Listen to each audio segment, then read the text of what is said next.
A girl vanishes with her dog in the Montana wilderness.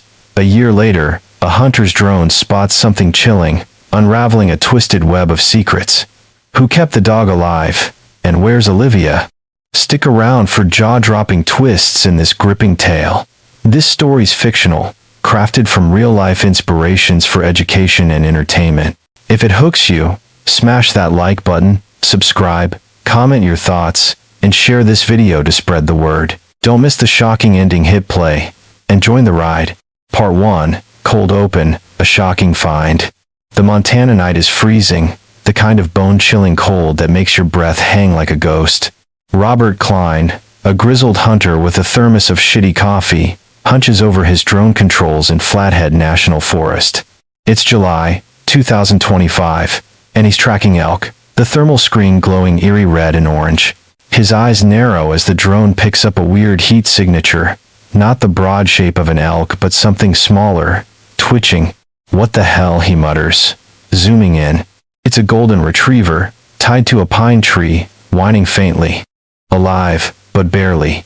The dog's got a brand new collar, no tags, just a scratched up QR code glinting under the drone's light. Robert's gut twists. This ain't right, he growls, scanning the code with his phone. It pulls up a sketchy website about some elite academy for gifted kids. Bullshit, he spits, dialing 911. Found a dog out here, tied up like some kind of bait. Someone's been feeding it, and it's been a damn year. Sheriff's deputies swarm the scene by dawn, their flashlights cutting through the misty forest. The dog's Max, belonging to Olivia Hartley, a 17-year-old, who vanished 12 months ago while walking him on the Centennial Trail. Rebecca Sinclair, Olivia's mom, gets the call at 5 in the morning. She stumbles into the Northern Montana Veterinary Clinic, her heart pounding like a jackhammer. Emily Wong, a vet with sharp eyes and a no-nonsense vibe, is checking Max's matted fur. Rebecca, this dog's been cared for, Emily says, voice low. High-end kibble in his stomach, fed within the last 12 hours. Someone wanted him alive, probably to throw us off. Rebecca's knees buckle. She grips the exam table, staring at Max's slow-breathing form. Olivia, she whispers, her voice cracking. Emily points to the collar, blue and tagless, with a faint red paint smear. Not the red one he had last year, right? Rebecca shakes her head, numb. Number hers. Had tags, our address, everything. Rebecca's fingers brush Max's fur, and something crinkles a scrap of paper tucked under the collar. She unfolds it, hands shaking, scrawled in sharp, angry letters. A, plus, or die. Her blood runs cold. What the fuck is this? She chokes out, showing Emily. The vet's face hardens. Someone's playing a sick game. Rebecca clutches the note, her mind racing. Olivia's out there, somewhere, and this cryptic message is the first real clue in a year. Her eyes lock on Max, his chest rising weakly. Where's my girl? She whispers, dread and hope clawing at her heart as the clinic's fluorescent lights buzz overhead. Part 2. Suspicion rises, the secret diary. Rebecca Sinclair drags herself back to her Missoula home, the scrap of paper from Max's collar burning a hole in her pocket. It's been 12 months since Olivia vanished, and the words, A plus or die, haunt her like a bad dream. She can't sit still, so she storms into Olivia's room, untouched since last July. The purple comforter, the neat desk, it's a goddamn shrine. She rips open the desk drawer, finding Olivia's academic planner, a spiral-bound book bursting with her daughter's tidy handwriting. Flipping to last September, Rebecca's heart skips. Entries for science help with Mr. V. Gregory Voss, Olivia's AP biology teacher, are scribbled in blue ink, but they're not on Tuesdays and Thursdays like he claimed at the search meeting. They're scattered, mostly Mondays and Wednesdays, with notes like science prep room, keep it hush-hush. Rebecca's stomach churns. What the hell were you up to, Voss? She mutters. She keeps reading, her fingers trembling. One entry dated October 15th says, Mr. V says I'm special, gotta keep it secret from Mom. Gave me a pink bracelet today. Rebecca's breath catches. Olivia never wore a pink bracelet. Another note, November 3rd. Secret study room, just for top students. Swore not to tell Mia. Mia Torres, Olivia's best friend. Rebecca grabs her phone, dialing Mia, her voice sharp. Mia, why didn't you tell me Olivia was scared of that bastard Voss? Mia's voice cracks over the line. I tried, Mrs. Sinclair. She got weird gifts from him, started crying after tutoring. I told the cops, but they said it was just teenage drama. I fucked up. I should have pushed harder. Rebecca digs deeper, finding a photo on Olivia's old laptop. Her daughter and Voss in the science prep room. Olivia's smile forced, his hand on her shoulder. The caption reads, "Extra credit earned." Rebecca's blood boils. She notices Voss's grading notes in the planner. Olivia got B's early on, but after more sessions, her grades spiked to S. A chilling entry from November 18th. Tried to skip today, but Mr. 5 found me. Says I owe him for the A. Rebecca's vision blurs with rage. You son of a bitch, she hisses, slamming the planner shut. She paces, piecing it together. Voss's private sessions, the gifts, the lies about tutoring days, it screams trouble. Then she finds the last entry, dated July 7th, the day before Olivia vanished. Mr. V says Mom will be proud if I get A+, but I'm so tired. Tried to run once, he caught me. Rebecca freezes, the words a punch to the gut. Her daughter was scared, trapped, and Voss was the key. I'm coming for you, asshole, she whispers, grabbing her keys to tail him, her heart pounding with a mix of dread and fury. Part 3. Stalking in the Shadows, the Voss family secret. Rebecca Sinclair cannot shake the chill from Olivia's planner entries.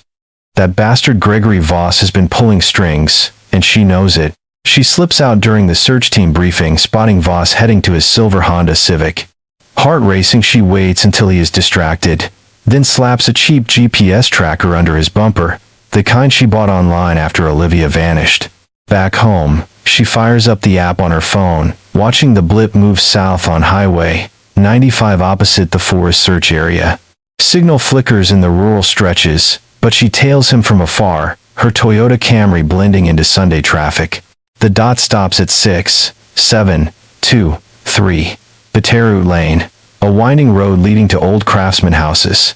Rebecca parks a quarter-mile away, creeping through pines for a better look. The house looks maintained, but empty newspapers piled on the porch. She pulls up the county assessor site on her phone. Owner estate of Eleanor Voss, deceased November 2019. Beneficiary Gregory Voss. Her pulse quickens. A Zillow search shows it was listed for rent in March 2020, but pulled off market June 15, 2023, just weeks before Olivia disappeared. Needing more, Rebecca dials Harold Blake, an old teacher at Lakeland High who mentioned Voss at the meeting. They meet at a dingy coffee shop in Missoula, steam rising from their mugs. Harold, level with me, she says, leaning in. What is up with Voss in that creepy house? Harold shifts uncomfortably, stirring his coffee. Look, I am not saying he is guilty, but that family has got dark secrets buried. His grandma Eleanor was nuts, once investigated for locking someone in the basement back in the 80s. No proof though, so it blew over. Rebecca's eyes widen. Locked up. Like kidnapped. Harold nods. Yeah, she had mental issues, claimed it was for their own good. Greg has that same obsessive streak, always ranting about gifted kids needing special treatment. Back at the house, Rebecca sneaks closer, spotting Voss's phone on the porch table. It buzzes a text preview. Stick to the plan, do not blow it. She snaps a photo quick as a flash before ducking away. Her mind reels. Plan? What plan? Crouching behind huckleberry bushes, she watches Voss carry a tray downstairs. Through a narrow basement window, she glimpses a setup, like a twisted classroom whiteboard, scrawled with biology notes. A desk stacked with textbooks, and hanging on the chair, Olivia's purple backpack, the one with the smiley patch. Rebecca's breath hitches. She strains to hear Voss's muffled voice. You are my star pupil, Olivia. Do not screw this up now. A faint reply. I am trying, Mr. V, but I miss Mom. Can I see her soon? Rebecca's world spins. Her daughter alive but trapped. A plus or die, Olivia. Your mom will be proud. Part 4. Chase climax. The secret basement. Rebecca Sinclair's hand shakes as she dials 911 from her hiding spot behind the HVAC unit. The dispatcher's voice crackles. 911. What is your emergency? This is Rebecca Sinclair, she whispers, her voice frantic. My daughter Olivia Hartley has been missing for a year. I am at 6723 Bitterroot Lane, and I see her. She is in the basement held by her teacher Gregory Voss. Mom, stay calm, the dispatcher says. Units are en route. Rebecca's foot slips, crunching a decorative solar light. The shatter echoes like a gunshot. The back door slams open. Voss stands there, eyes wild. I know you are out there, he bellows. Rebecca, you followed me. You could not trust me to find her, could you? Rebecca bolts phone clutched tight. He is chasing me, she gasps into the line. Send help now. Voss lunges after her, his boots pounding the earth. You do not understand, he yells. You are ruining her future, you selfish bitch. Rebecca dives into the woods, branches whipping her face. She trips over a root, tumbling hard, the phone skittering away. Voss snatches it, smashing it against the house. Shards fly. She scrambles up, running blind, her lungs burning. Voss closes in. Olivia needs me, he roars. The school is holding her back. I am giving her real education, individual attention. Her Camry looms ahead. She yanks the door, diving and locking it, as Voss pounds the window. She wants this, he screams. She is thriving. You will destroy it all. Engine roaring, she reverses, gravel spraying. In the mirror, Voss races to his Honda. She peels out onto Bitterroot, tires screeching. Meanwhile, Detective Samuel Reed and his partner Laura Kane screech up to the house, sirens wailing. Place is empty, Laura says, gun drawn. But look, basement windows blocked with glass bricks except one. They force the door, finding the water heater closet odd. Behind it, a hidden door. Keys from Voss's car click it open, revealing a steel barrier locked from outside. Laura's face pales. This setup, it is like my old case, she mutters. Manipulator using grades as bait. Reed nods. We found an old file on Voss. Another girl, Emily R., from 2018, went missing, ruled a runaway. But her diary mentioned special sessions. They breached the steel door. Police, we are here to help, Reed calls. The room is a nightmare classroom, whiteboard, etched with cell diagrams, textbooks piled, a narrow bed. Olivia sits at the desk, pencil flying, eyes hollow. I need to finish, she murmurs. Mr. V says no college without perfect GPA. A test on mitosis tomorrow. Gregory has vanished through a secret tunnel under the stairs, leaving a note. My eternal student. Olivia clutches her notebook. Homework 3 chapters 2 labs. If I fall behind, I am done. Part 5. Rescue and the horrifying truth. The squad cars screech to a halt at St. Patrick Hospital in Missoula, lights flashing in the dim evening. Olivia Hartley is rushed inside, her thin frame swallowed by a hospital gown as nurses swarm, drawing blood and checking vitals. She keeps mumbling about assignments, eyes darting wild. Did someone bring my textbooks, she asks. Nurse, her voice rusty. I need a pencil for calculus. Rebecca Sinclair bursts through the doors, tears streaming. Baby, she sobs, pulling Olivia into a hug. But Olivia stiffens like a board, whispering, I cannot fail. Mr. V said I would be nothing without as. Detective Samuel Reed stays back, watching the reunion, his face grim. We found it all, he tells Rebecca later, in a sterile conference room. Pink bracelet, hundreds of handwritten essays, a laptop full of videos, him teaching her one-on-one. The manipulation runs deep. Rebecca's fists clench. That monster.